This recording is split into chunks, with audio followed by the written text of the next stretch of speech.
Welcome everybody to the Bill Superfoot Wallace YouTube channel, the official channel. And today we've got a great story from Bill himself on how he met Mr. Chuck Norris.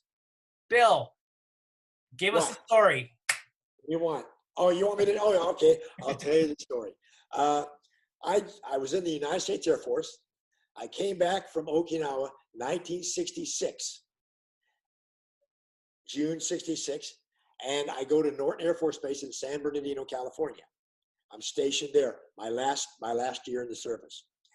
And there's a shore and roost school downtown San Bernardino.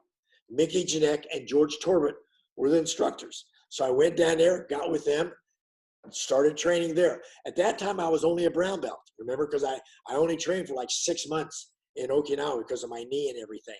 So I didn't get a chance to test for black, but I was a brown belt. So I started working out with Mickey Janek and George Torbett.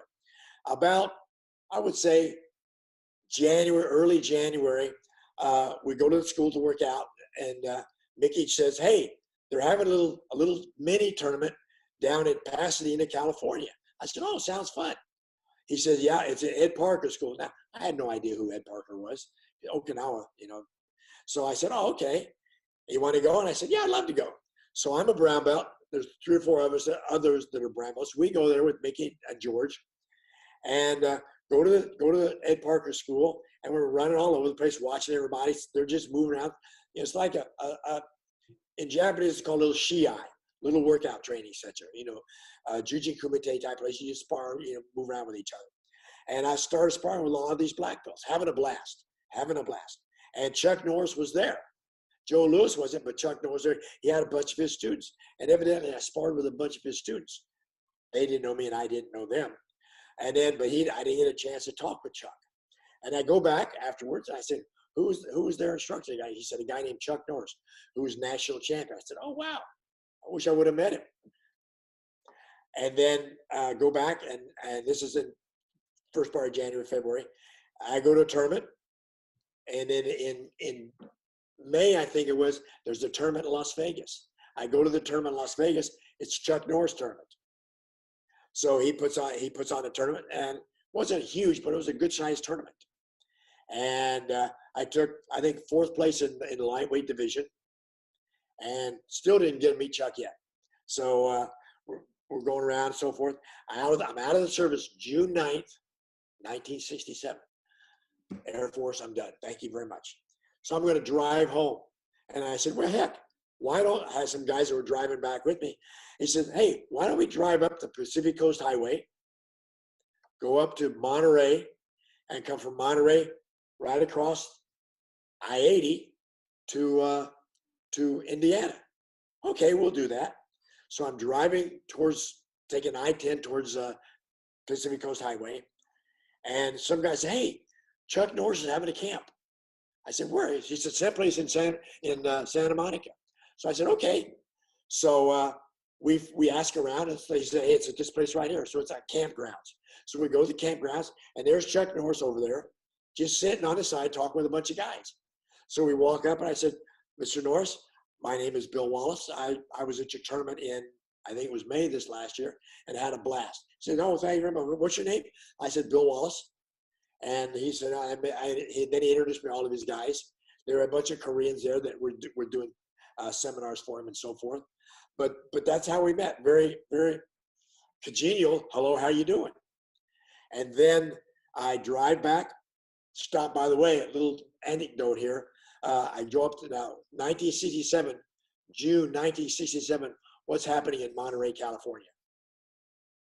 The Monterey Pop Festival. Mm-hmm. So we stopped by there. I see Mamas and the Papas. I see Jimi Hendrix. I see, just walking around because it hadn't opened yet. We got there on a Thursday, I think it was. So we looked over these people. They were, I didn't know who they were then, but I'm looking all around. Hey, wow. We got in the car and we drive home. And my whole thing was to meet Chuck Norris. I had not met Joe Lewis yet, but I met Chuck Norris. I met some of these guys. From his system, from the Toxedo system, also from the Taekwondo system. But very small meeting. But we said, "Hi, how you doing? I remember you. You fought up you were one of the guys that came to Ed Parker School." I said, "Yes, sir." He said, "Oh, you did good." I said, "Well, thank you." But I don't remember any of that stuff. But again, that's how we met. And then we started competing in tournaments, and we met in Dallas. Again, Dallas. That's where we became kind of really good friends. Yeah. But wow. So it was just very kind of just not yeah, super exciting, but for you it was kind of like when I met you. You were just very down to earth person. I come to you and hello, Mr. Wallace, my name is Jim Ginter and so and so.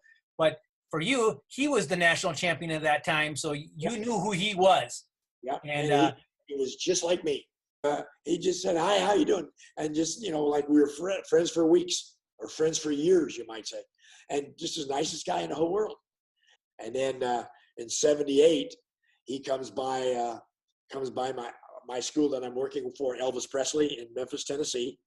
He comes by the school and says, "Hey, how you doing?" I said, "I'm fine." He says, "Could we spar?"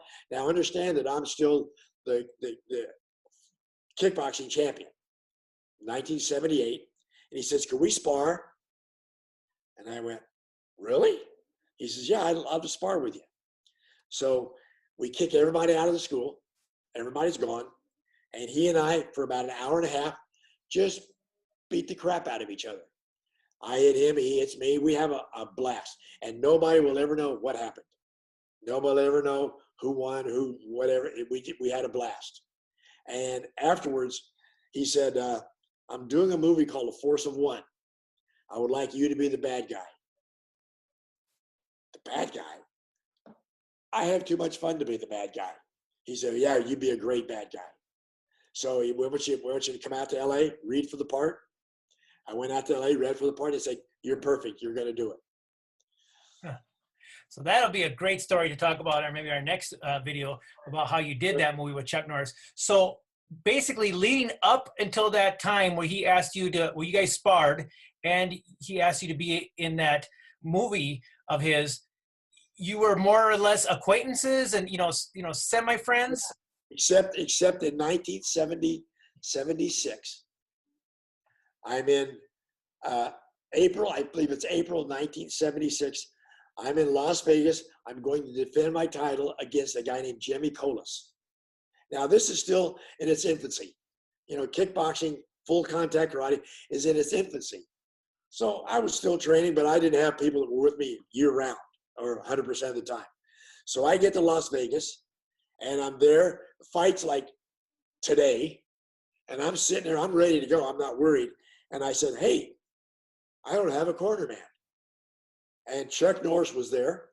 This is, you can look this up. This is archived. This is absolutely fantastic.